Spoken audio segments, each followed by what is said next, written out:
which includes electronic jamming, radar warning receivers, and missile detection capabilities. This allows the Rafale to sometimes detect incoming missiles early and attempt to dodge them. When it comes to radars, the JF-17 Block 3 radar can detect enemy aircraft at about 170 to 200 kilometers, while the Rafale's radar can spot targets at around 200 to 250 kilometers, depending on altitude and target size. At first glance, it looks like Rafale wins in terms of radar detection, but the real problem for Rafale starts when we talk about missile range.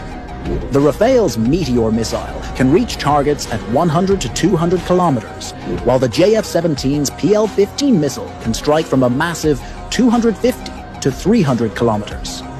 In air combat, detecting the enemy first is important, but being able to shoot first matters even more. Even though the JF-17's radar can spot enemies up to 200 kilometers, slightly less than Rafale's 250 kilometers, it doesn't need to detect the Rafale itself at extreme distances.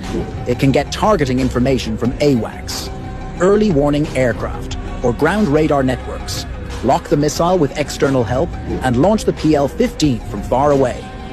Even if the Rafale spots the JF-17 first, the JF-17's PL-15 can fire much earlier and can shoot down the Rafale before it even has a chance to fire back.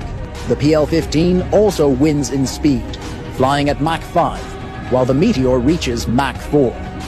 This means if both missiles are fired at each other from 200 kilometers away, the JF-17's PL-15 would hit the Rafale almost half a minute earlier. And in air combat, 30 seconds can decide life or death. The sky belongs to whoever fires first. And with PL-15, Pakistan might just fire first.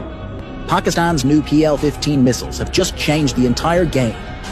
Imagine losing one or two $125 million Rafale jets to a $30 million JF-17 carrying a Chinese missile. It would be a total disaster for India's $9 billion plan.